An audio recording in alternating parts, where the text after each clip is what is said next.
కోసం ఆలోచన చేసి ఇవాళ మీ వల్ల రేవంత్ రెడ్డి లాంటి వ్యక్తి, తెలంగాణ ఉద్యమానికి సంబంధం లేని వ్యక్తి, కేసీఆర్ గారి కాలి గోటికి సరిపోని వ్యక్తి, ఆయన నిలబడి కేసీఆర్ గారిని చేయెత్తి చూపించి కేసీఆర్ గారి మీద సిబిఐ ఇవాళ నేను వేస్తా అని చెప్తున్నాడంటే కారణం ఎవరు దీనికి?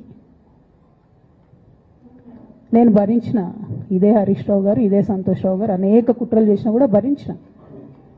నా మీద ఓపెన్గా మీడియా మిత్రులందరితో రకరకాల మాటలు చెప్తే కూడా నేను భరించిన. నా పర్సనల్ అటాక్కి నేను ఎప్పుడు కూడా వాళ్ళను ఇంతవరకు పేరు పెట్టి పిలవలేదు, మాట్లాడలేదు. ఫస్ట్ టైం చెప్తున్నా. నేను ఎందుకోసం చెప్తున్నా? కేసీఆర్ గారికి ఈ వయసులో సిబిఐ ఎంక్వైరీ ఏందండి? ఎందుకోసం ఆ కర్మ పట్టింది? ఎందుకు భరించాలి? ఇటువంటి వాళ్ళని చూస్తూ ఎందుకోసం ప్రొటెక్ట్ చేసుకోవాలి? బీఆర్ఎస్ పార్టీ తమ్ములకు కోపం రావచ్చు, కానీ వాస్తవాలు చేదుగున్నా అప్పుడప్పుడు మాట్లాడుకుంటేనే, మందు తీసుకుంటేనే ఆరోగ్యం మంచిగా అవుతుంది.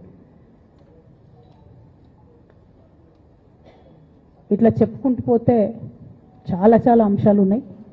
వాటన్నిటి జోలికి నేను పోదలుచుకోలేదు. కానీ కేసీఆర్ గారు హిమాలయ పర్వతం అంత ఎత్తు లాంటి పర్సనాలిటీ ఆయనది.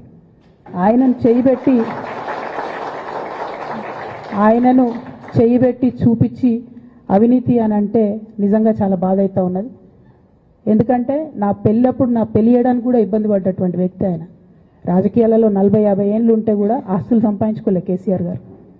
అనేక మంది అలా మాట్లాడుతుంటారు, చాలా మాటలు మాట్లాడుతుంటారు. కానీ నాకు తెలుసు, నేను దగ్గరుండి ఆర్థిక పరిస్థితి చూసిన కాబట్టి ఎన్నడూ ఆయనకు ఆశ లేదు. అటువంటి మనిషిని పట్టుకొని సిబిఐ ఎంక్వైరీ చేస్తాం, ఇదేస్తాం, అదేస్తాం. ఎవరు కారణం దీనికి అంతటికి? ఈ చేతగాని కాంగ్రెస్ ప్రభుత్వం మీ ఏసీబీ వాళ్ళు పోయి కాళేశ్వరంలో పనిచేసిన 3 ఇంజనీర్లను పట్టుకుంటే ఒక్కొక్క ఇంజనీర్ దగ్గర 100 కోట్ల ఆస్తులు వెళ్తే మీకు ఎందుకు ఎంక్వైరీ చేసే దమ్ము లేదు? వాళ్ళు వెనకాల ఎవరు ఉన్నారో ఎందుకు ఎంక్వైరీ చేస్తలేరు?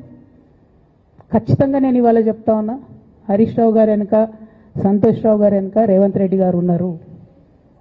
వాళ్ళని ఖచ్చితంగా కాపాడతారు. అన్ని విషయాలను వాళ్ళని ఏమనరు, వాళ్ళ గురించి ఏం మాట్లాడరు. బాణం ఎంతసేపు కేసీఆర్ గారి మీద ఉంటుంది. కేసీఆర్ గారిని మాట్లాడాలి, కేసీఆర్ గారిని బదనాం చేయాలి. కానీ దగ్గరుండి ఈ అవినీతి అనకొండలు బీఆర్ఎస్ పార్టీని ఏదైతే డిస్టర్బ్ చేసిండ్రో వాళ్ళని మాత్రం ఏమన్నారు. ఈ ఇంటర్నల్ అండర్స్టాండింగ్ అనేది ఎక్స్పోజ్ కావాలి. రేపటి నుంచి నేను ఛాలెంజ్ చేసి చెప్తున్నా కదా, రేపటి నుంచి ఏం మాట్లాడతారు తెలుసా? ఈ మొత్తం బ్యాచ్లన్నిటికీ సోషల్ మీడియా బ్యాచ్లు ఉన్నాయి. వీళ్ళందరికీ బాగా చాలా చాలా బ్యాచ్లు ఉన్నాయి.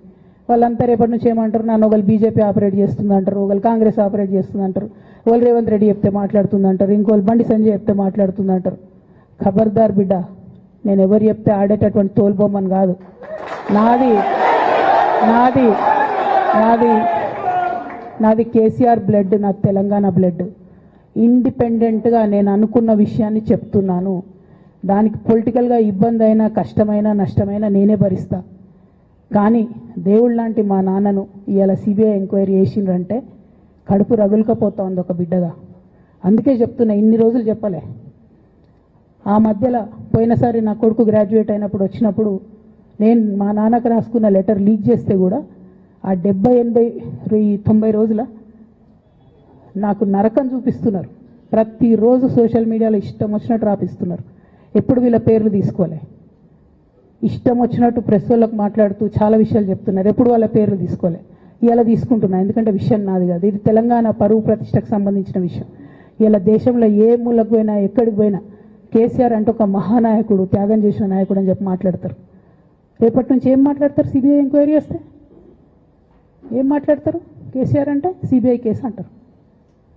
మా నాన్న పరువు పోతే నాకా బాధ, మీకా? మీకు పైసలు కావాలి కదా, మీకు పేరుతోనేం పని? ఇంకా కూడా ఈ విషయాలు అర్థం చేసుకోకుండా, ఇంకా కూడా ఇటువంటి వ్యక్తుల్ని దూరం పెట్టుకోకుండా ఉంటే ఇక కేసీఆర్ గారి మీద సిబిఐ కేసు వేసేటటువంటి స్థాయికి వచ్చినాక ఏం పార్టీ ఉంటేంది పోతుంది. బీఆర్ఎస్ పార్టీ నాయకులు నన్ను తిట్టుకున్నా సరే, లోకల్ బాడీ ఎన్నికలలో నాకు నష్టం జరుగుతుంది అనుకున్నా సరే, మా నాన్న మీద సిబిఐ ఎంక్వైరీ పడ్డాక ఏముంది? తొక్కల ఎలక్షన్ ఒకటి గెలుస్తారు, ఒకటి ఓడిపోతారు. అసలు ఓడిపోయే పరిస్థితి ఎట్లా వచ్చింది? ఇటువంటి దుర్మార్గుల వల్ల కాదా వచ్చింది? ఆలోచన చేసుకోవాలి కదా.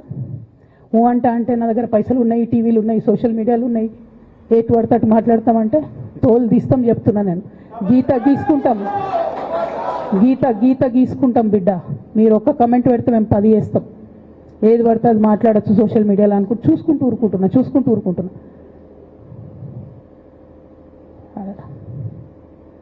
పెద్ద సార్ దగ్గరికి వచ్చినాక ఇక కాంప్రమైజ్ అయ్యేది ఏం లేదు.